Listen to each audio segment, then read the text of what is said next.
بسم اللہ الرحمن الرحیم الحمد للہ رب العالمین والصلاة والسلام علی سید الانبیاء والمرسلین۔ حضرت سیدنا ابو ہریرہ رضی اللہ تعالی عنہ سے روایت ہے کہ رسول اللہ صلی اللہ تعالی علیہ وآلہ وسلم نے ارشاد فرمایا، چھوت لگنا، بدشگونی لینا، الو کا منحوس ہونا، ماہ سفر کا منحوس ہونا، یہ سب چیزیں لغو خیالات ہیں، فضول خیالات ہیں۔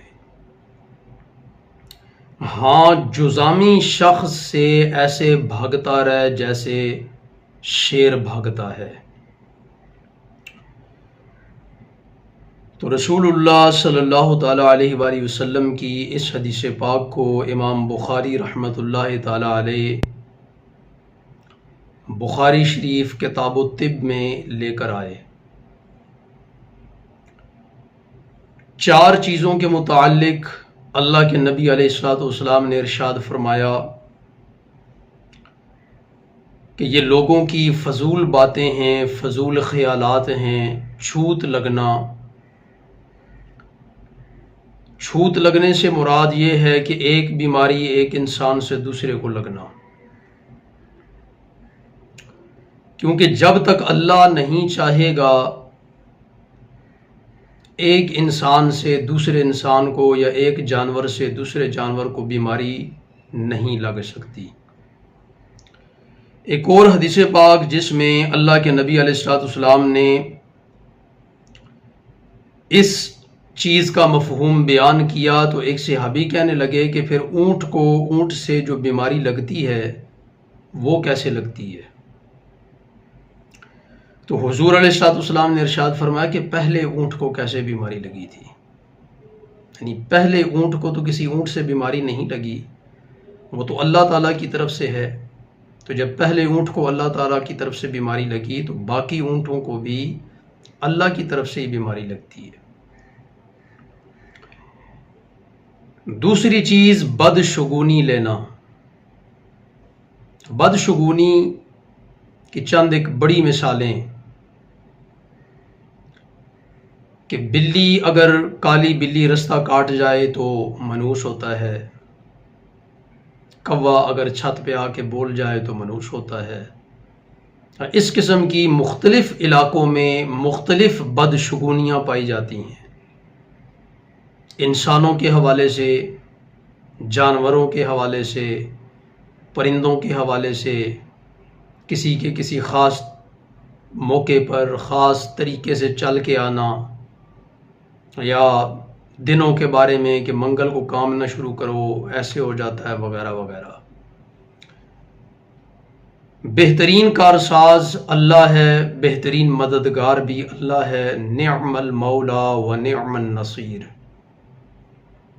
آپ بسم اللہ الرحمن الرحیم یعنی ہر کام سے پہلے اللہ کا نام لیں اور وہ کام کریں، بدشگونی نہ رکھیں تو اللہ رب العزت آپ کے کام کے اندر رحمت اور برکت ڈال دے گا۔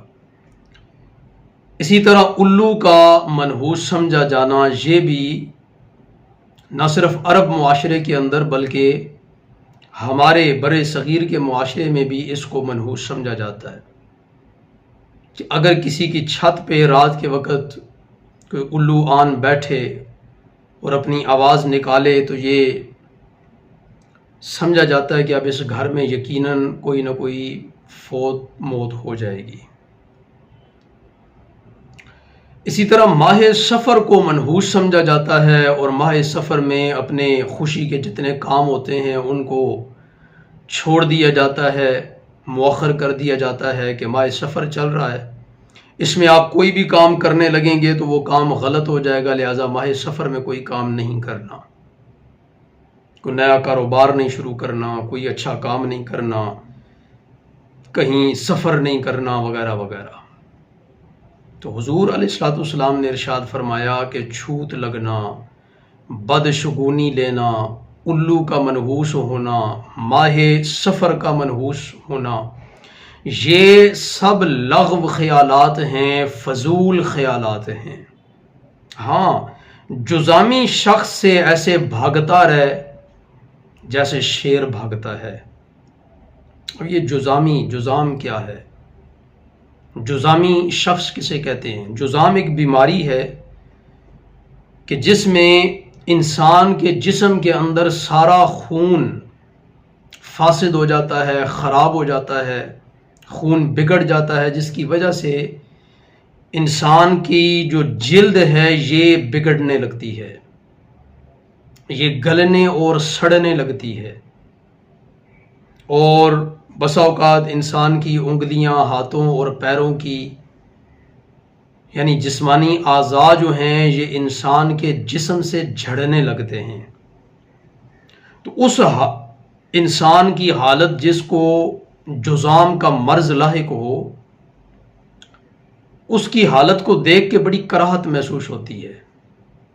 اس کو دیکھنا بڑا مشکل ہوتا ہے، اور بسا اوقات اس کے بدن سے بدبو آنے لگتی ہے۔ یہ ایک بیماری ہے، چونکہ خون بھی گل سڑ چکا ہوتا ہے، بدبودار ہو چکا ہوتا ہے، فاسد ہو چکا ہوتا ہے، بگڑ چکا ہوتا ہے، پھر جلد جو ہے وہ بھی گلنا اور سڑنا شروع ہو جاتی ہے، تو بدبو آتی ہے، کراہت محسوس ہوتی ہے اس کے پاس سے۔ تو اس لیے رسول اللہ صلی اللہ تعالی علیہ وآلہ وسلم نے اس سے دور رہنے کا حکم ارشاد فرمایا۔ اور دور رہنے کی کئی حکمتیں ہو سکتی ہیں کہ تم اس سے دور رہو، اس لیے کہ کہیں وہ بیچارہ تو بیماری کے اندر مبتلا ہے، لیکن اس بیماری کی وجہ سے جو اس کے بدن سے بدبو آ رہی ہے، یا اس کی جسمانی حالت بگڑ کر اب کراہت والی ہو چکی ہے، ناپسندیدہ ہو چکی ہے، تو کہیں اس بیماری کی وجہ سے تم ایک انسان سے نفرت نہ کرنے لگ جاؤ۔ ایک حکمت یہ بھی ہو سکتی ہے۔ ہاں، اگر آپ کا اتنا حوصلہ ہے، اتنا جگرا ہے، اتنی آپ کے اندر اعلیٰ ظرفی ہے کہ آپ اس کو بیماری ہی تصور کریں، اور اس شخص کے جذبات بھی ہیں، احساسات بھی ہیں، آپ ان کا خیال کرتے ہوئے آپ اس شخص کے پاس رہیں، قریب رہیں، اور آپ کے توکل کے اندر ٹھیس بھی نہ پہنچے، آپ کے طبیعت کے اندر فرق بھی نہ آئے، ماتھے پہ شکن بھی نہ پڑے کہ اس شخص سے بدبو آ رہی ہے تو میں تھوڑا سا ہٹ جاؤں یا یہ مجھ سے دور ہو جائے، یعنی اتنی اعلیٰ ظرفی اور حوصلہ آپ کے اندر ہے تو آپ ضرور اس کے پاس بیٹھیں۔ یہاں تک کہ رسول اللہ صلی اللہ تعالیٰ علیہ وآلہ وسلم نے جب یہ حدیث پاک بیان فرما دی، اور ویسے بھی جیسے اس شخص کی حالت جو اس مرض کے اندر مبتلا ہو بیان کی، تو کوئی بھی اسے اپنے پاس نہیں بٹھائے گا، اپنے قریب نہیں بٹھائے گا، تو ایسے لوگوں کو لوگ اپنے سے دور ہی بٹھاتے، الگ ان کا اہتمام کرتے، الگ ان کو بٹھاتے وغیرہ۔ لیکن سیرت نبوی صلی اللہ تعالیٰ علیہ وآلہ وسلم سے ہمیں ایسی مثال بھی ملتی ہے کہ ایک شخص جس کو لوگوں نے اس کے مرض جزام کی وجہ سے اس کو اپنے سے دور رکھا ہوا تھا، اللہ کے نبی علیہ الصلوۃ والسلام نے اس کو اپنے پاس بٹھا کر کے کھانا کھلایا۔ رسول اللہ صلی اللہ تعالیٰ علیہ وآلہ وسلم نے اسے اپنے پاس بٹھا کر کے کھانا کھلایا، کیونکہ اللہ کے نبی علیہ الصلوۃ والسلام سے بڑھ کر اس کائنات میں پوری انسانیت میں کوئی رحم دل نہیں ہے، کوئی ہمدردی کرنے والا نہیں ہے، کوئی داد رسی کرنے والا نہیں ہے، کوئی حوصلہ افزائی کرنے والا نہیں ہے، کوئی زخموں پہ مرہم رکھنے والا نہیں ہے۔ یہ اعزاز رب کائنات نے پوری انسانیت میں سب سے بڑھ کر اگر کسی کو عطا فرمایا ہے تو وہ میرے اور آپ کے کریم آقا صلی اللہ تعالیٰ علیہ وآلہ وسلم کی ذات اقدس ہے۔